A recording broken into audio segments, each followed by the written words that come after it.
E aí teve toda essa história, cara. Eu lá atrás, assim, começando, né? Então, assim, minha história de concurseiro foi por causa disso. Por causa desse pai, desse amigo meu que falou pra lá. Voltando pra pergunta de, sei lá, 15 minutos atrás. Mas eu comecei mesmo sendo militar. Quando eu tinha 13 anos, naquela época, ainda era final de regime militar, né? Então tinha muito assim, o militar, né? Assim, pô, o militar, pá. Tinha um garbo, né? Que a autoridade, pá, tinha um salário legal, tinha um grande status e tudo mais, né? E eu, assim, o meu pai foi pobre. Eu não fui pobre. O pai dele faleceu, meu avô, quando meu pai tinha 5 anos, andando de bicicleta e tal, foi atropelado, meu pai. Então meu pai viveu uma vida de pobre, não paupérrimo, nunca faltou, acho que comida pra ele. Mas ele e a minha avó tiveram uma vida bem difícil. E aí conheceu minha mãe, meu pai era açougueiro, cortando carne em açougue. A minha mãe se protegendo de chuva no açougue. Meu pai olhou e falou, opa, um bom filé mignon ali dando bobeira, né? Minha mãe era bonita pra caramba. Aí foi lá e tal, e conquistou minha mãe e tal. Depois de uns anos casou. A minha mãe era filha de um sargento da aeronáutica. E minha mãe perdeu a mãe dela quando ela tinha 12 anos. Eram 6 irmãos. Como ela era a filha mais velha, ela virou a mãe. Com 12 anos, ela virou responsável por todos os irmãos. Tanto que as minhas tias chamam minha mãe de mãe. Não chamam de irmã, nem pelo nome, chamam de mãe. Chamam de mãezinha. É legal isso. E os meus primos, os filhos das minhas tias, chamam minha mãe de avó. Não chamam de tia. Porque minha mãe, com 12 anos, virou a mãe da família. Foi uma guerreira, né? Minha mãe é foda. Aí quando chegou lá, quando meu pai lá conheceu minha mãe e tal, eles casaram, em 1960. E na época, como meu pai estava assim, ele tinha se formado em farmácia na UFRJ. Com todo o esforço do mundo, a vida inteira, escola pública, porra, um esforço do caramba. Meu pai sempre foi muito estudioso.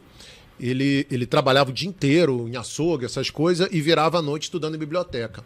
E naquela época ele passava o papo num vigia de uma biblioteca, pro vigia deixar ele estudar durante a noite dentro da biblioteca à luz de velas, que não podia nem acender lâmpada, para não descobrirem que tinha alguém estudando dentro da biblioteca, entendeu? Então meu pai foi um cara muito, muito foda mesmo, né? E aí ele estudando, ele fez farmácia, depois ele fez engenharia, numa época que acho que eram só 40 vagas no FRJ. Ele foi o único que passou em 1968, por aí, sem fazer cursinho. Que naquela época só em cursinho. Na raça, cara. Porque naquela época o vestibular era diferente. Meu pai foi fazer engenharia, a prova era de física, química, matemática, cálculo diferencial integral e desenho geométrico. Só passava na prova de desenho quem fazia um cursinho. E meu pai no primeiro ano tomou bomba, porque ele não fez tal do cursinho. No segundo ano ele conheceu uns engenheiros no trabalho que ensinaram ele desenho legal. Aí no outro ano ele conseguiu passar. Foi um dos 40 que passaram para engenharia no FRJ naquela época. Acho que não era nem no FRJ, se não me engano era a Universidade do Brasil. Era até a primeira e tal do Brasil, essas coisas. Chamava Universidade do Brasil. Aí ele foi fazer engenharia. Quando ele fez engenharia, depois que ele se formou, aí ele fez um concurso para engenheiro da SEDAI, que é a Companhia de Águas e Esgoto do Rio de Janeiro. E ele foi aprovado para ser engenheiro. Aí ali, quando meu pai casou com a minha mãe, como ele trabalhava longe, e eles eram de Campo Grande, que é uma parte mais longe do Rio, lá, Santa Cruz, em Bangu, toda aquela região ali, eles falaram, não, eu tenho que ficar mais perto do centro. E naquela época, obviamente, década de 60, o transporte era 1000 vezes pior, né? Aí meu pai só conseguiu alugar uma casinha no Morro do Dendê. E essa casa no Morro do Dendê, que eu já até publiquei no meu Instagram algumas vezes, eram 3 famílias que moravam nessa casa, uma em cada andar. Era uma casinha pequenininha, com 2 quartinhos e tal, papá. E aí foi lá morar. E um ano depois nasceu minha irmã, que é 9 anos mais velha que eu, 2 anos depois meu irmão, que é 7 anos mais velho que eu, e depois, em 1970, minha irmã é de 61, meu irmão é de 63. Você é o caçulinha. Anos depois, teve meu irmão, um outro irmão, irmão mais novo, tá? Aí meu pai foi morar com minha mãe no Morro do Dendê. Naquela época, a gente fala Morro do Dendê, não era, galera de metralhadora do teu lado, mas já era complicado, era rua de barro. Meu pai era pobre, tinha condição bem complicada. Minha mãe já não trabalhava porque tinha que cuidar dos filhos. Aí eles moraram lá. Eu nasci no Morro do Dendê. Fui morar no Morro do Dendê. Saí de lá aos 4 anos, quando meu pai entrou em engenharia, porque ele passou nesse concurso da SEDAI para engenheiro, que aí melhorou, ele saiu lá do Morro do Dendê, para quem conhece a Ilha do Governador no Rio, onde tem o aeroporto do Galeão, né? O Rogério até morou um tempo lá, FRJ, né? Foi fuzileiro. Onde é o FRJ, ali na saída, né, da ilha, a Ilha do Fundão. A Ilha do Governador é um bairro gigante, sei lá, 400 mil habitantes e tal. São vários bairros, na verdade, dentro da ilha. E tem lá, aí fomos morar no Jardim Guanabara, que é o melhor bairro que tem dentro da Ilha do Governador. Nós fomos para essa casa onde minha mãe mora até hoje, que todos os meses eu vou visitá-la há quase 30 anos. Aí que nós saímos. Então, assim, eu não lembro do Morro do Dendê. Eu não tenho aquela história assim de. Né? Saiu da favela. Não tenho isso. Quem fez isso foi meu pai. Eu não. A minha irmã, que saiu de lá com 13, o meu irmão com 11, eles já lembram muito mais do que eu. Eles tiveram a infância lá e tal, pá. Eu não lembro. Eu fui pro Jardim Guanabara, nunca me faltou comida, nada disso. Tanto que eu sempre estudei em escola particular. Os meus irmãos estudavam em escola pública. Graças ao concurso do meu pai. Então, assim, meu pai inspirou um pouco essa coisa de concurso também, sabe? E meu pai sempre falou, olha, a melhor coisa é ser servidor público, porque você tá garantindo. Mas meu pai que veio, de baixo, ele falou, a melhor coisa é você já se garantir. Aí quando eu tinha 13 anos, eu tava na 8ª série, que hoje é o 9º ano, antigamente terminava o ensino fundamental, né, que a gente falava colegial e tal, era na 8ª. Quando eu tava na 8ª, no início do ano, começou a rolar um papo assim, tem uma galera que estuda para ser escola militar, que tem a SPSEX, que é em Campinas, a Epicar, que é em Barbacena, Minas, e o Colégio Naval, que é em Angra dos Reis. Naquela época, todos você fazia o ensino médio, 3 anos em cada uma.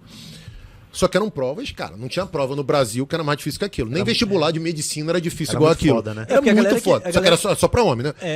Só complementando aí, a galera que quer ser, quem vira oficial das Forças Armadas sai dessas escolas aí. Piloto da aeronáutica. O oficial sai dali. Já chega com pontuação, alguma coisa. Carreira. Você já sai. Aí, na verdade, você faz os 3 anos do ensino médio, depois você vai fazer 4 anos de nível superior. Que aí o do Exército é a AMAN em Resende, a Marinha é a Escola Naval, que é ali no Aeroporto Santos Dumont, ali, né, na Ilha de Villegagnon, no centro do Rio, e quem faltou? A aeronáutica é em Pirassununga, no interior de São Paulo. Mas, Alex, independentemente do nível médio, você tem que fazer um vestibular depois pro nível superior, né? Não, você vai automático. Você consegue automático? Se você fez a escola, você vai automático. Como sobram vagas, tem um vestibular externo de alguém que a gente chama de PQD, o cara que cai de paraquedas direto na academia. Ainda tem isso daí? Tem. Você pode fazer direto prova pra AMAN, pra Escola Naval e pra AFA.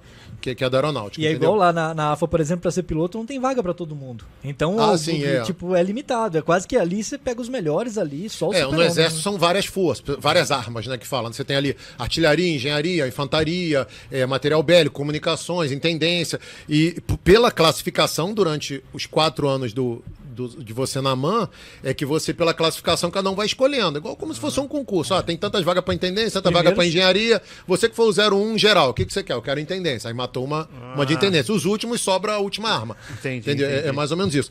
Então, assim, como tinha essa coisa, eu falei, eu vou fazer um cursinho. Lá na ilha tinha um cursinho, que era o Paranapuã, tem até hoje, que eu tive meus grandes mestres na minha vida e meu gosto de matemática eu ganhei, graças ao meu pai, que era bom de matemática, engenheiro e tudo, e a 2 professores que eu tive nesse cursinho, Paranapuã, que foram eu digo assim, que os 3 melhores professores que eu tive na minha vida, 2 foram de matemática lá, o Barbosa e o Bicudo, os 2 já faleceram, e o Edgar, que era o dono do curso, que era professor de português.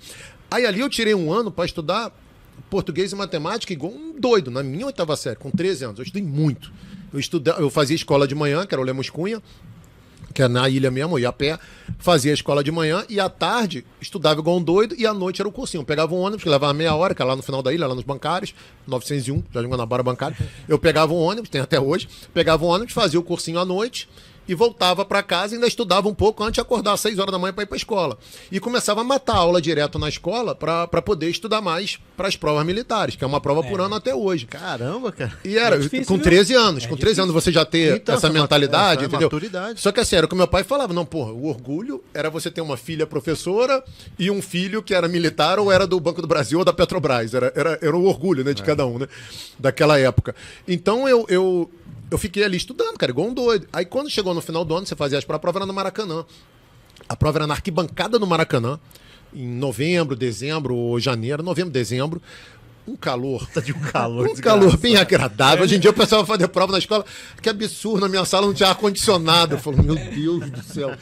Tomara que não passe. Eu não quero gente Nutella assim do meu lado. Não passa. Fiz uma prova na sala que o ventilador fazia tanto barulho. A cadeira era de madeira, não era estofada. Eu falava, nossa, cara, olha, que não passe. Por favor, que não passe. Não quero gente assim do meu lado. Era no Maracanã, sentado na arquibancada de cimento, não tinha cadeira. Era com a prancheta, aquela de madeira, com aquele plec, né? E você ali com a lapiseira e um papel para fazer a prova. E eram 4 dias seguidos. A Epicar era só português e matemática, eu passei. que era aeronáutica. O exército eram 4 dias de prova, que era português, matemática, ciências, né, que era biologia, física e química, e história e geografia, que era estudos sociais. E o colégio naval eram 4 dias de prova também, em dias diferentes. Então era uma maratona. A Epicar era um mês antes, as outras. Na Epicar eu passei, só que você não passava no exame de vista. Eu não passei no exame de vista, porque... Você tinha problema de visão? Aeronáutica, eu tinha miopia, eu tinha meio grau em cada vista. Quando eu adquiri no cursinho. No cursinho de tanto estudando, não sei se baixa a luz, já me disseram que isso é folclore ou isso é verdade, eu não sei. Eu sei que durante o meu ano de cursinho, eu comecei o ano, eu fiz um exame de vista para saber se eu passava na Epicar, no exame de vista. Porque o grande problema da aeronáutica é a vista. Rigorosos. Inclusive, até o final da AFA, após os 7 anos de aeronáutica, você ainda tem que ser zerado de vista. Se tiver 0,25 de miopia, você não pode ser piloto. Porra, você tem que ser perfeito. Tem que ter... Visão super-homem. perfeita. Você não pode ter 0,25 até o final de 7 anos de estudo militar, de muito estudo. Senão você não pode ser piloto. Você pode ir para a infantaria da aeronáutica ou pode ir para a intendência, que são 3 armas na aeronáutica. Você não pode ser piloto. Aí eu falei, não, no início do ano eu fiz ali, sei lá, fevereiro, março, abril, não sei, eu fiz o exame de vista, era 0. Quando chegou na hora lá de fazer a prova da aeronáutica, o exame de vista, eu já tinha meio de miopia em cada vista. Velho. Caramba. Que depois só aumentou, já estava com 4 graus, aos 30 anos eu já era fiscal em BH, eu operei, até hoje sou zerado. 20 e poucos anos, sou 0. Aí, mas na época eu não passei no exame de vista. Aí eu passei até bem nesse concurso. Acho que eram 250 vagas, eu fui 28, uma coisa assim. Eu passei até bem. Era português e matemática, era o meu forte, né, e tal, eu mandei bem. A prova de matemática, acho que eu fui a nota mais alta daquele concurso, 50 questões, acho que eu fiz 47. E na prova de português, que eu fiz 30 e tantas, aí eu virei o 28. Uhum. E aí depois, no colégio naval, que era o que eu queria, porque era no Rio também, era mais glamour, era farda ainda, branca. Angra ainda, né? Angra, era no Rio, é na Angra, no frente pro mar, era farda branca, era todo aquele glamour de marinha, sempre foi e tal, né? E na prova do colégio naval, eu não passei por uma questão de ciências, porque cada prova tinha 25 questões, tinha que fazer no mínimo metade, eram 13, né? Um pouquinho mais que a metade, e eu fiz 12. E aí eu não passei, eu passaria em 60 e pouco, eram 150 vagas, você passaria se você acertasse essa questão? Eu teria sido 60 e pouco. Aí eu tirei notão em matemática, essas coisas e tal, estudos sociais já não fui bem, e ciências fiquei por uma. E foi uma grande desilusão. E aí chegou o telegrama lá em casa que eu tinha passado na SpaceX, que era do Exército. Eu tenho até hoje esse telegrama, são 4 palavras. Parabéns, aprovação, concurso, admissão. Que chamava concurso de admissão. Os caras poupavam. Eram 4 palavras, que eu recebia por telegrama. Era parabéns, aprovação, concurso, admissão.